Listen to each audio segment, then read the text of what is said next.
Welcome to the Broncos podcast with Troy Renck. I am your host, Troy Renck from the Denver Post. Hope you're having a wonderful start to your week, Broncos country. Thank you from wherever you're joining me. The support again of the pod has been fabulous, and you have reason to be excited. There's so many years, for 6-7 years there. It was wandering in the forest. That wasn't a light at the end of the tunnel. It was an oncoming train, and we were starting to notice it every year about this time because the quarterback position wasn't great. Now you got Bo Nix. You got Sean Payton. They got depth. They got a nasty defense. And Sean Payton, he said this to me in his first press conference of training camp when he said, you got to be comfortable talking about the Super Bowl. He doubled down on it with Charles Robinson from Yahoo Sports about how he feels about this current group of Broncos. And if you're a Broncos fan, it's got to delight you, given where this team's been since 2015. And again, I'm joined, and I teased this last week. I'm joined by Enyi Uwazurike, a reserve defensive lineman from the Broncos. Unfortunately, most people know him for sitting out a full calendar year for being suspended for gambling, including games on the Broncos. He was given a second chance. I was able to sit down with, I believe, is the first in-depth interview Enyi has given since his return, and that would be 2 years ago this year. And his chances of making this team, why it meant so much to get a second chance. And then we take a quick peek at the upcoming joint practice on Friday against the Niners, if the Niners have enough bodies. A lot of injuries in Niners camp is starting to create some concern if they're even going to have a joint practice on Friday. Let's hope they do. So we're going to talk some Peyton. We're going to talk Enyi Uwazurike, and we're going to talk San Francisco Giants joint practice. That's all coming up after the break. Have you been hurt in a car wreck or injured at work? What are you waiting for? Give my friends at Hoggatt Injury Law a call. Their motto, it's personal. That's because it is. I've known Darby Hoggatt forever. We've been talking Broncos for the better part of 10, 15 years. He encouraged me to do the podcast. I'm so glad he did. I became his good friend. Many of Darby's clients become his good friend. You don't have to pay Darby up front. If your case goes as planned, Darby will be the one writing checks again. So again, if you've been injured in a car wreck or hurt at work, give Darby's team a call. 1-833-HOGGATT. That's 1-833-HOGGAT. Or look them up online at hoggattlaw.com. When you face curveballs in life, from family challenges, divorce, legal separation, child support, alimony, custody, you need a lawyer who understands human dynamics, the courtroom, and is willing to fight for your rights. You need Ted Shih, folks. A graduate of Cal Berkeley Law School, Ted brings 40 years of courtroom experience and 20 years of family law experience to your corner. Ted is a worker, a police detective, but first and foremost, a trial lawyer. He has tried cases across the country and the state. He has taught young lawyers across the ins and outs of the courtroom for the National Institute of Trial Advocacy. Dale Hubble ranks Ted among the top lawyers in the country. Want an expert to navigate your family challenge? Call Ted. Ted's passion is putting you first. He'll work to sell your case if possible, but is not afraid to go toe-to-toe in a trial. Check your entrance. Ted can be reached theoshih@aol.com. That's TheoShih@aol.com. Or write this number, 303-475-2981, 303-475-2981. Ted, within 24 hours, 365 days a year. Thanks again for Ted for joining as a sponsor of the program. Well, Broncos country, we're entering, I think, day 10 of training camp now. It's day 12 if you count the acclimation period. So they're in the grind. And we got a game this week. Got a game Saturday at San Francisco. Sean Payton has already said that he's going to play the starters. That is not changing. He's old school in that way. Build up the callus, get experience. He did it his first Bronco team. He did it his second Bronco team, and he's definitely going to do it this time. Now, do you adjust with certain guys like Pat Surtain, a Nick Bonito, or a Zach Allen? Yeah, of course, you can adjust. But he wants to see the ones out there a little bit, and particularly offensively. You want to see what it looks with J.K. Dobbins and R.J. Harvey and that group of running backs. Who among the wide receivers is going to emerge as the number 2 behind Cortland Sutton? Is that a revolving cast of guys? Is there one guy going to step up like Mims and be the clear 2? What's that going to look like? You start to see some of that in training camp and in these preseason games. It's not a lot of snaps. It's not. So don't get caught up in that. But it's enough to get a feel. I like it. It means you're going to have to play your first offensive line. There's always risk in that. But sometimes when teams don't play it all together, we saw it with Hoggatt, they're just not ready in the opener. There's just too many mechanical stuff and the mechanisms of how an offense runs in terms of play in, getting essentially in and out of the huddle, to the line of scrimmage fast, all that stuff. You can iron out some of those wrinkles, even if it's 40 total snaps for the first team, 30 snaps for the first team total in the preseason. I think it does matter. I think it helps. You always run the risk of an injury. That's part of it. It's football. But you also run the risk of not being prepared if you don't do some of this. And they still have a pretty young team, folks. It's still the young and hungry vibe from last year hasn't gone away. They added veterans with Huff, Talanoa Hufanga, Dre Greenlaw, Evan Ingram, and J.K. Dobbins. But for the most part, this is still a relatively young team. And that's why I believe the preseason matters to develop that edge, especially some of the physicality up front defensively and in the run game offensively. But this is Sean Payton. Sean Payton has a program. He does things a certain way. And when you look at Payton, he is now doubling down on his expectations for this team. Remember, if you go back and listen to the podcast when I had the headline that, Sean Payton is Mike Shanahan with cooler shoes. Some of you didn't like that comparison. Having covered both men, I'd say they're very similar in ways, way more ways than you'd think. Part of the reason you have an endearing image of Shanahan and the media and some of that is there was no social media. Had there been clear social media, I think the impression of Shanahan in some of his press conferences would have been different. I'm not complaining. I lived it. You grow up as a reporter. You learn to ask. You learn to ask better questions, smart questions. But the idea that Sean Payton is the only coach that gets after people in a presser or is grumpy. I'm just telling you, I've covered both, man. They're very similar in a lot of ways, and their expectations are unbending, and I love that about them. You show up. And if you believe you put together the right roster, you believe your team can make a run to the Super Bowl. And Sean Payton doubled down with this with Charles Robinson of Yahoo Sports talking about, he believes this team can get to a Super Bowl. He said that he had previously felt this about 6 teams that he's coached in the NFL. This is the 7th.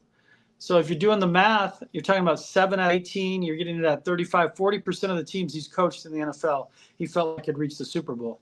It's a pretty high number if you're anyone but a dynasty like the Patriots or, teams of that ilk, where most teams, frankly, don't reach the Super Bowl. And he talked about 20 teams really don't have a chance because of dysfunctional ownership and other stuff. I mean, just look at the Cleveland Browns and how they're handling basically how they're handling their quarterback position. I mean, you can't win if you just have drama with owner, GM, quarterback, coach. We've seen it. The Broncos have lived it, that you just can't win. You have to be so good to overcome that dysfunction. And you could do it in college where 1 or 2 players can really make a difference. It's very difficult in the NFL. Talent level is too similar to overcome that dysfunction. But Sean Payton doubled down, talking about how he believes this team can reach a Super Bowl. He believes that this team can reach a Super Bowl this year. What does that mean to you, Broncos country? They have not won a playoff game since 2015. So let's be clear on that. And I wrote about this with Peyton Manning. You can find my column at denverpost.com/sports. I talked to Peyton last week by phone, 15, 20-minute interview. Love talking football with Peyton. Who wouldn't? I covered him his last couple of years in Denver, including the Super Bowl year. He's the last Broncos quarterback to win a playoff game and obviously win a Super Bowl. Broncos haven't won a playoff game. It'll be a decade when they get to the end of this season. That's why I think it's important when you get to this point where you believe in the roster, you start talking in those terms. You set your goals really high, because then if you miss the Super Bowl, that should still mean a playoff victory. If your only goal is to reach the playoffs, what happens when you don't reach it? You go 8-9? We saw that his first year with Sean Payton. He thought it was a playoff team. It's not that he's always right. I'm not saying that. I love the confidence and the edge in which he's coaching and the culture he's instilled, the belief in the players that we're ready to take the next step. And I'm telling you, from talking to players from April, May, June, and in training camp, and several exclusive interviews I've had, Sean Payton has made it very clear to them their window now. Now, part of that's Bo Nix. And I know some of you are getting a little anxious on Twitter when you see, Bo Nix threw an interception. Well, 2 of his interceptions were to Pat Surtain in recent days. He's going to make bad throws. And this is the issue I would say with that. I'm not saying don't worry about it, that nothing matters. I mean, Sean Payton, like yesterday, you guys are charting picks like they're hurricanes. It's a bad analogy. It's more of a New Orleans analogy. It should be more like hailstorms, something along those lines. We don't really get hurricanes here in Colorado. More like snowstorm in winter would be a better analogy. But who am I to say? I'm only the wordsmith. He's the coach, and that's my one place where I could probably jump ahead of him in that regard. But I want my quarterback taking chances in training camp. Now, if he's throwing 4 or 5 a day and he looks like he's he's reading Chinese when he's reading the defense because he has no understanding of it, that's different. That's a concern. If he's waiting to see guys open, throwing late, ball's not coming out on time because the operation's off time from the snap to the huddle to the step, all that's a concern. That's not what I'm seeing with Bo Nix. I see Bo Nix taking more chances because he knows he has the job. He's trying to figure out where he can fit in with an Ingram, Sutton, like where do those pockets exist? And when you challenge people in camp, sometimes you throw picks. And for me, that's okay. Now, again, if you look up and it's 15 picks over the course of 15, you're throwing a pick a day. This happened to Mark Sanchez.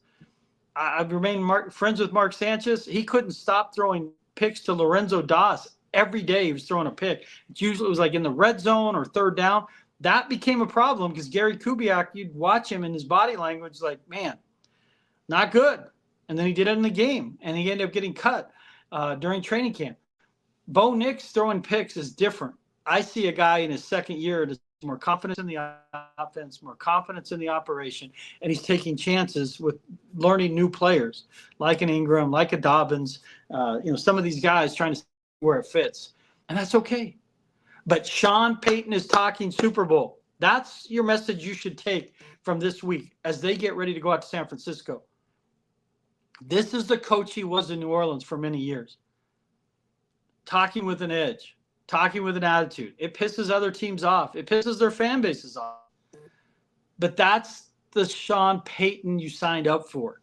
This is who he was in his height of powers at New Orleans. And part of his superpower as a coach, beside the culture and the discipline and the offensive play calling, is this belief in this, this confidence that borders on cockiness. They need some of that around here. Is it sometimes they're going to get shoved in their face? Yeah, it is. But it's better than being meek and getting pushed around. And, playing the victim. What was us? Oh, the refs. Oh, the light. Oh, the schedule. Oh, Peyton's like, give me all the smoke. He's Santa Claus going down the chimney. Give me all the smoke. And I love it. That's what they've needed. So, but remember, he's not always right. He's won 1 Super Bowl. He's been to 1 Super Bowl. He should have probably been to 3 total. The loss to the Tampa Bay in the playoffs was brutal. That was the COVID year with Tom Brady at home. Obviously, the loss to the Rams when the Rams went on to just get crunched by the Patriots in the Super Bowl. He got screwed on that call, no doubt, but they still had a chance to win the game after the call. That's a New Orleans team that was definitely worthy of a Super Bowl title. Should have been at least in the Super Bowl. Those were bad. And the Minnesota Miracle, those are some bad losses. But his team was in the fight. You can't be in the club dancing if you don't get under the velvet rope. So I love the fact that he's talking in those terms. And he's creating that culture in preseason, challenging guys. Details matter. And that brings us to our next story, which is Enyi Uwazurike, reserve defensive tackle, drafted out of the 4th round in 2000 from Iowa State. He gets gambling. He gets suspended for the 2023 season. He's out. He came back last year at training camp after sitting out a calendar year. He was suspended July 24th and came back like August 5th. It was essentially this would be the year anniversary of him returning.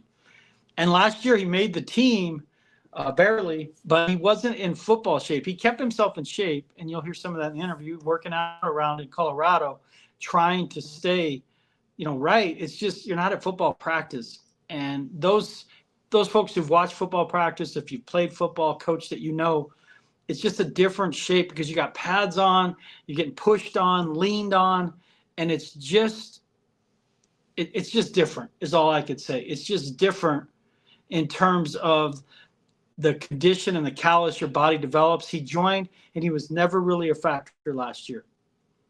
But the Broncos weren't ready to give up on him. So they're giving him a second chance, and he knows this is it. This camp, he's got to show out.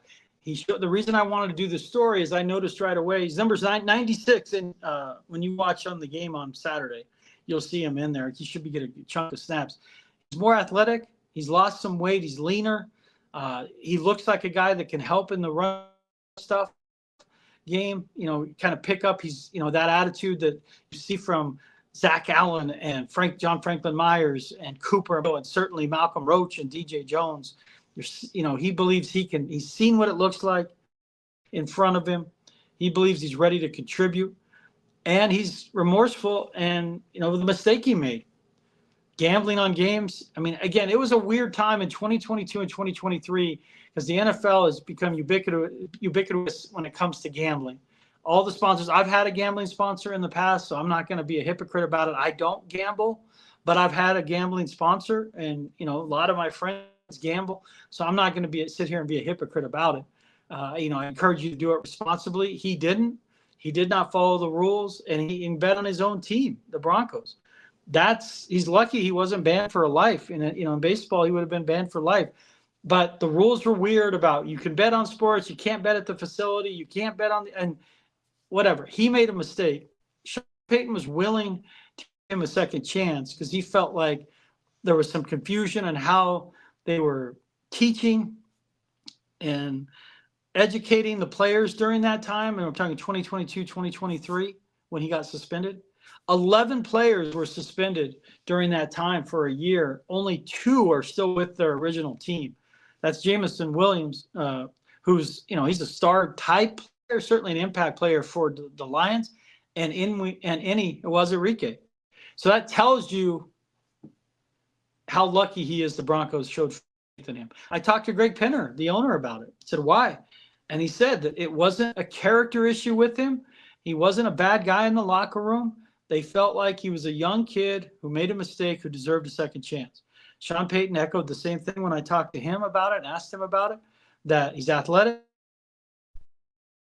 They think can help.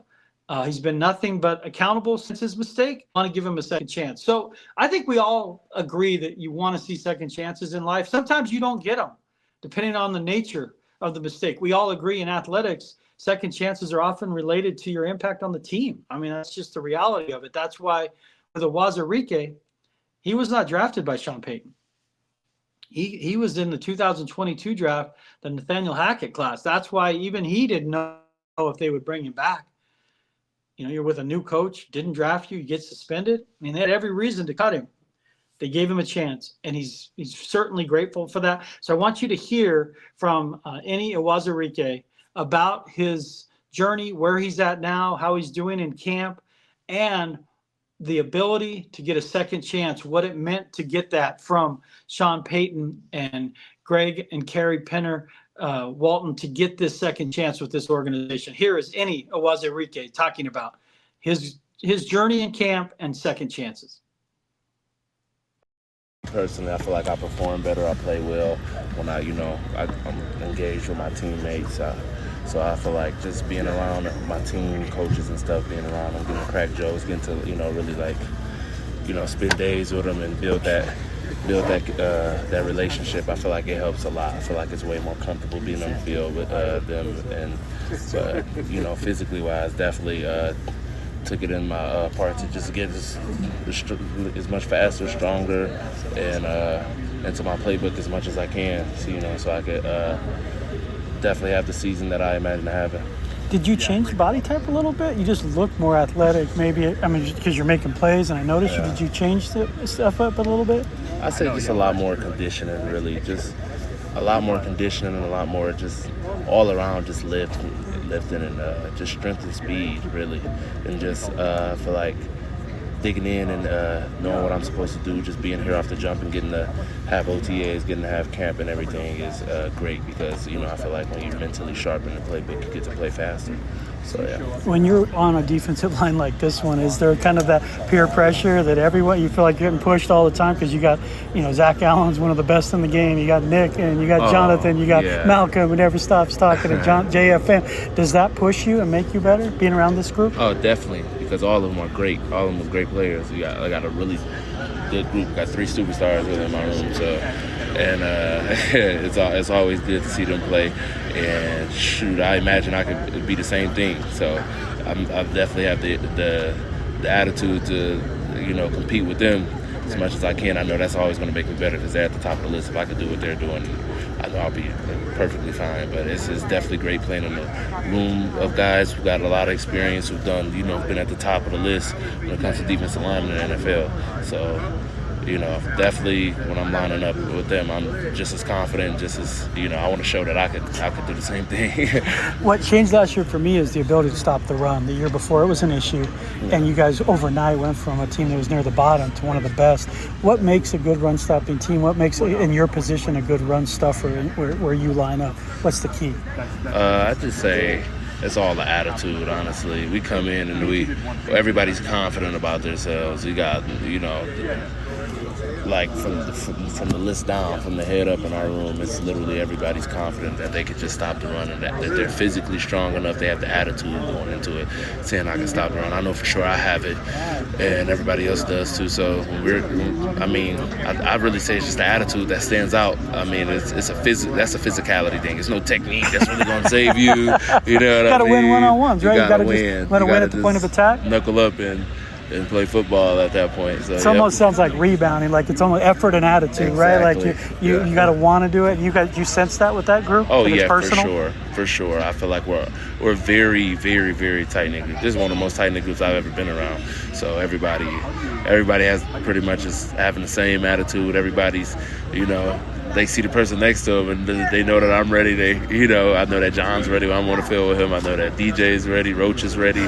So it's just definitely an attitude thing for us. But yeah. You can tell just the joy you have of being around those guys. How hard was it when you weren't able to be around that group? Oh, it was definitely hard. Did you stay here, or where did you? Because you can't be like the facility. Were you in Colorado? Did you go back home? How do you deal with it? Pretty much just I had to lock in on myself during my break. Just locked in on myself and just perfected what I can control, what I can control, and just basically just honed into like being in the weight room and running as much as I can and staying in shape and trying to get in better shape. But it was definitely hard being away. But it's just something that I had to take on the chin and deal with and move forward. So where were you? I was spent a lot of time in Colorado. I spent a lot of time, but really most of my time in Colorado. Yeah. Really, just still able to work out, keep pre-pressure, and still be kind of around it in that way a little bit. What did it mean when they brought you back? Because I remember asking Sean, because you don't know sometimes when you're gone, like, is the team going to still want? Sean made it very clear, we love this guy. He can help us. What did that mean to be brought back into the fold in that way? It meant a lot to be brought back. I'm not going to lie, Sean is like one of the most loyal and straight-up coaches I've ever had. Really? Really. So it's just like it definitely means a lot to be playing for him, playing for this organization. Same thing with our ownership, everything around the building. From everybody in the building is really great.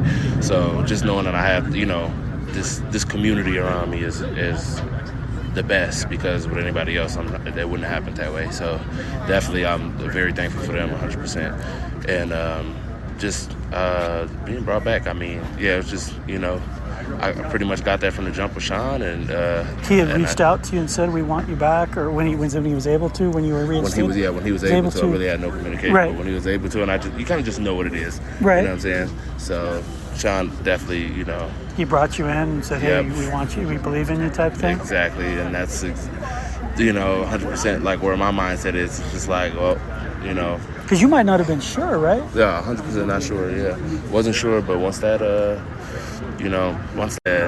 and hopefully repay him on the field. So you came in with such high hopes. Do you feel like the person you are now, you can reach that potential again? 100%. And why is that? I feel like I can reach that potential. I just know the player I am. I feel like, when opportunity comes, I just got to be able to show it. Got to be able to be ready to show it, honestly. But I'm confident in the player that I am, confident in the coaches that I have, and the organization that I'm with. So, honestly, I just feel like when the opportunity shows itself again, I'll be ready to take advantage of it. What do you love about football? Everything. I mean, almost, to be honest, to be straight up, it's football. Something I dedicated my life to. I've been playing football since a kid. I've been doing it. I made the decision in my head as a kid that I was going to play in the NFL. Really? How old were you then? First year playing football, probably like 7, something like that. And I was like, I can reach the top. And did you tell family that? Oh, 100%. Okay. You know what I'm saying? You get laughed at. Some people believe you, some people don't. You know what I'm saying? It's just what it is. But honestly, it's just been stuck in my head. I fell in love with the game and then chased it ever since. And now I'm here. So just continue to trying to get to the top. When did you realize the NFL was a possibility for you? It was like first or second year at Iowa State? Or when did you start thinking in terms of I could do this professionally? I mean, it sounds crazy, but after my first season playing football, first year playing football Little League, I put it in my head and it just never left. Really? It was just something that I just knew was going to happen, honestly. I mean, you kind of start seeing the light at the end of the tunnel as you go down your football journey. You know what I mean? But it's never something I didn't believe that was going to happen. So, yeah.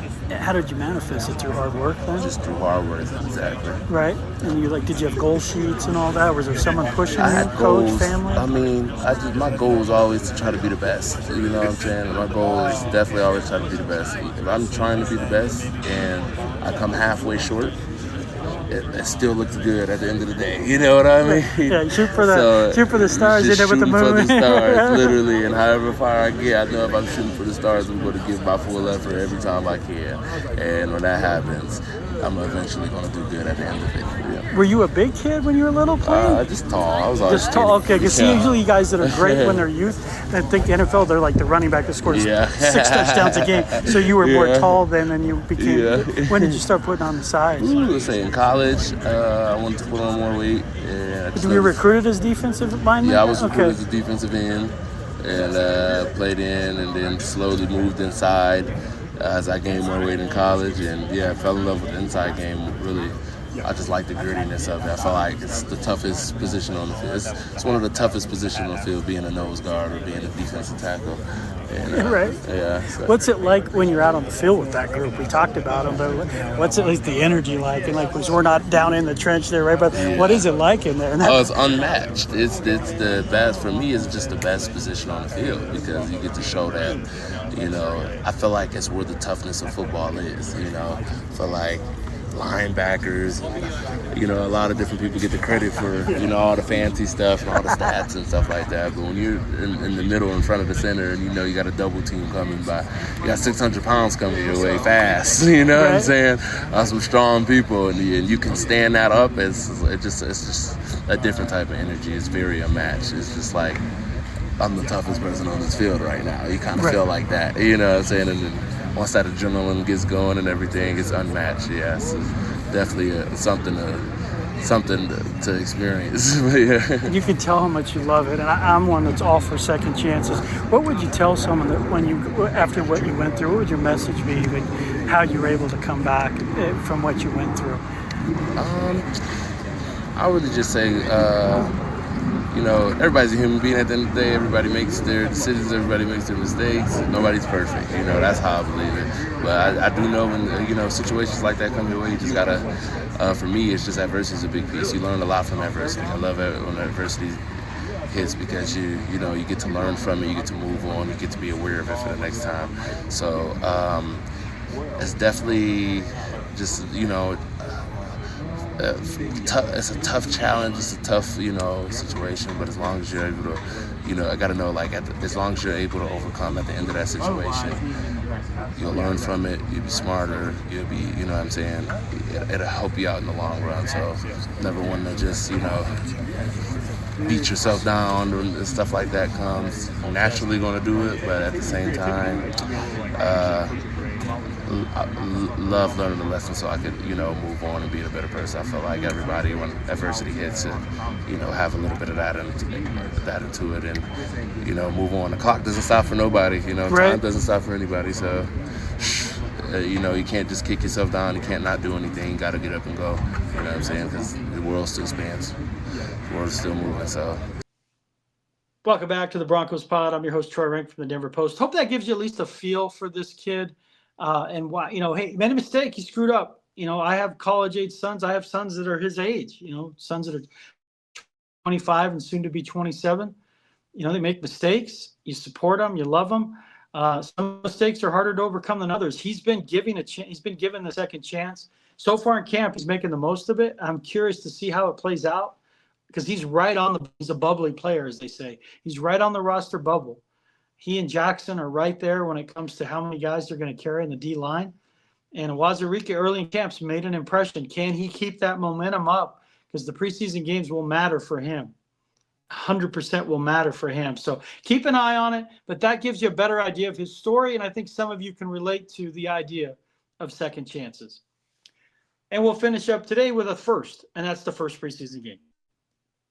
It's coming up on Saturday at San Francisco. I will not be traveling. I do not travel in the preseason. It's just the nature of it. Some of it's a deadline issue. The game starts so late, the copy wouldn't be getting in until it wouldn't make the paper. So that's part of it, which stinks, but that's the reality of it. And then when they play the third one in New Orleans, that's an early start.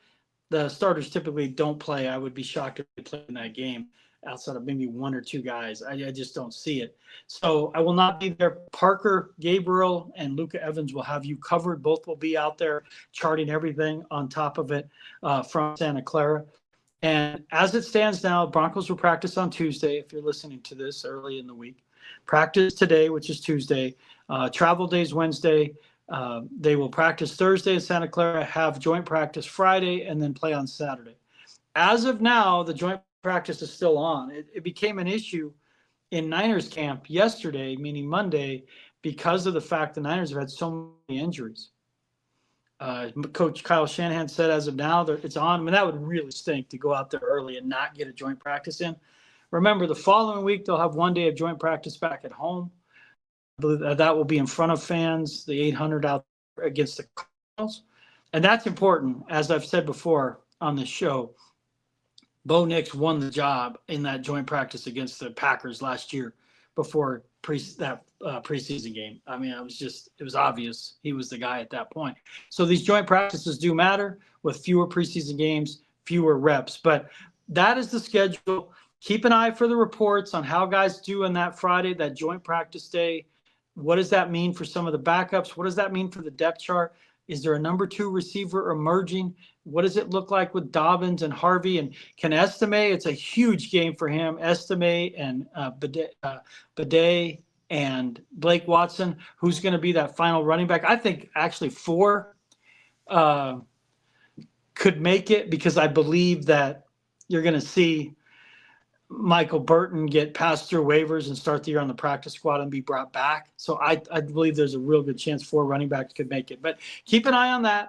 But Broncos country, the takeaway from this pod is you should be excited. You've waited a long time for this. You're not the long-suffering, fans of the Red Sox back in the day or, teams of, the Indians, the Guardians who haven't won a championship. You're not that. I'm not saying that.